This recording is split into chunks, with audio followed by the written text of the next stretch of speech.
ఢిల్లీ వేదికగా జరుగుతున్న second test match day 2లో కూడా మన టీమిండియా తమ ఆధిపత్యాన్ని కొనసాగించారు. వెస్టిండీస్ టీం తమ బ్యాటింగ్తో కాస్త ఫైట్ బ్యాక్ ఇచ్చినట్టు కనిపించినప్పటికీ చివరిలో వికెట్లు కోల్పోయారు. డే 2లో అయితే మన టీమిండియా బ్యాట్స్మెన్ తమ జోరును కొనసాగించి ఒక భారీ స్కోర్ కొట్టారు. అండ్ దెన్ టీ బ్రేక్ ముందే ఇన్నింగ్స్ని డిక్లేర్ చేసి వెస్టిండీస్ టీంను బ్యాటింగ్ ఆహ్వానించారు. ఇక తర్వాత వెస్టిండీస్ టీం కాస్త మెరుగ్గానే బ్యాటింగ్ చేసినట్టు కనిపించినప్పటికీ డే అండేసరికి 4 వికెట్లు కోల్పోయారు.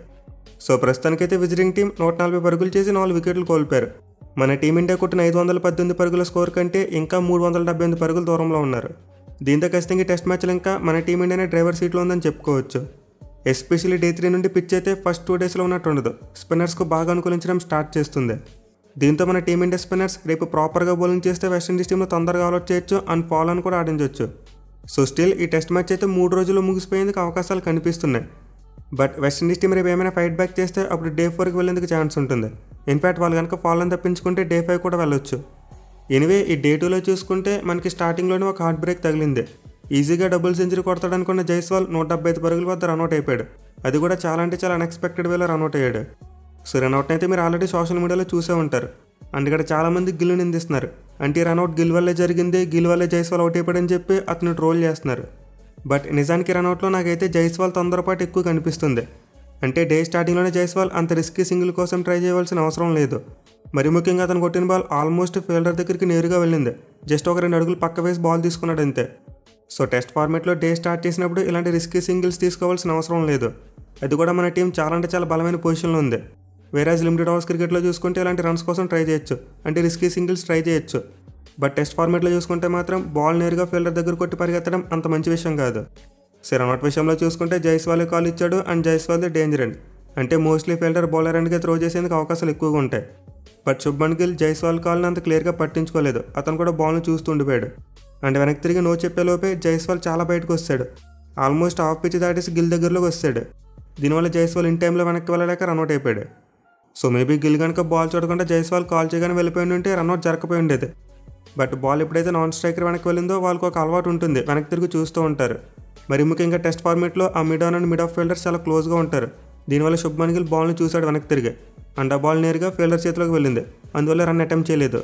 సో దీంతో డెఫినెట్లీ ఈ రన్అట్ విషయంలో మనమైతే గిల్ని తప్పు పట్టలేం. డే స్టార్టింగ్లోనే జైస్వాల్ అంత రిస్కీ సింగిల్కి వస్తాడని చెప్పి అతను ఎక్స్పెక్ట్ చేసి ఉన్నాడు.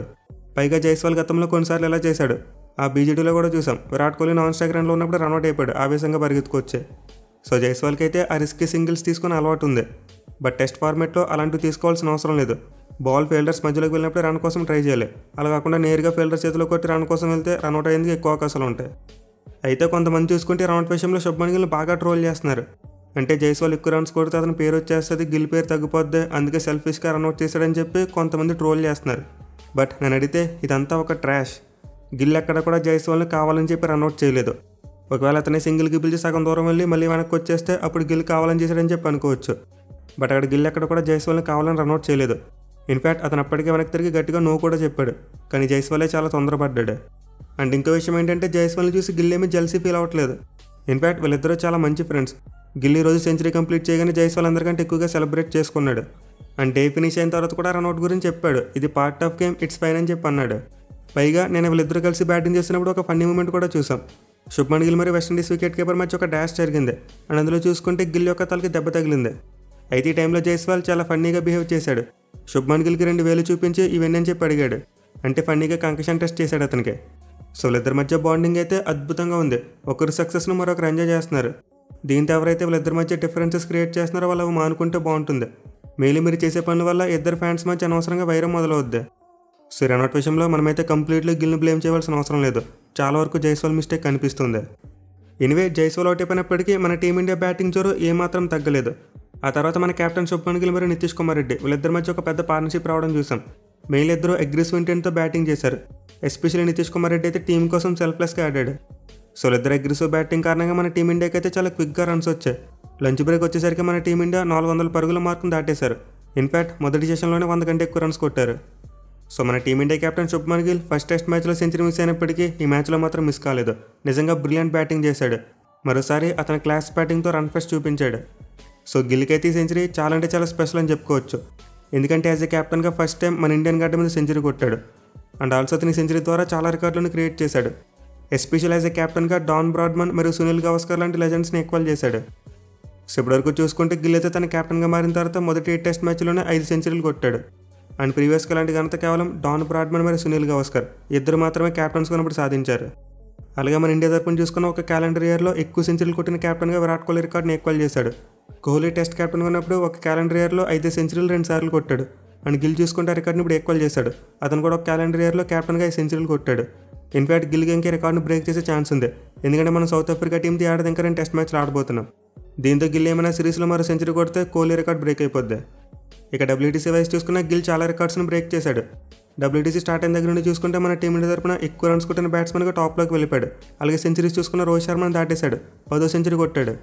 సో విధంగా శుభ్మన్ గిల్ అయితే కెప్టెన్గా మారిన తర్వాత పరుగులు వరద పారిస్తున్నాడు. అలాగే తను కొట్టే ప్రతి సెంచరీతో ఎన్నో రికార్డులను క్రియేట్ చేస్తున్నాడు. మెయిలీ మరోసారి తన బ్యాటింగ్లో క్లాస్ కనిపించింది, ఎక్కడ కూడా హరీగా ఫీల్ అవ్వలేదు. అలాగే ఏ టైంలో యాక్సలరేట్ చేయాలో ఆ టైంలో యాక్సలరేట్ చేశాడు. ఎస్పీసీలో సెంచరీ ఫినిష్ అయిపోయిన తర్వాత చాలా అగ్రెసివ్ రూట్లోకి మారిపోవడం చూసాం. సో కెప్టెన్గా మారిన తర్వాత శుభ్మన్ గిల్ బ్యాటింగ్లో అయితే చాలా మార్పు వచ్చింది, నిజంగా టాప్ నాచ్ బ్యాటింగ్ చేస్తున్నాడు. ఇక అతనితో పాటు ముందు చెప్పుకున్నట్టు నితీష్ కుమార్ రెడ్డి చాలా అంటే చాలా మంచి నాక్ ఆడాడు. 54 బంతుల్లోనే 43 పరుగులు చేశాడు. మెయిలీ టీం కోసం ఆడాడు. తనకి టెస్ట్ ఫార్మేట్లో ఎక్కువ యావరేజ్ లేదు, దీంతో ఈ మ్యాచ్లో జాగ్రత్తగా తన యావరేజ్ని పెంచుకోవచ్చు. బట్ నితీష్ మన టీంకి క్విక్ రన్స్ అవసరం అని చెప్పి అగ్రెసివ్గా బ్యాటింగ్ చేశాడు. అండ్ ఈ క్రమంలోనే తన వికెట్ని కూడా కోల్పోయాడు, 43 రన్స్ కొట్టే.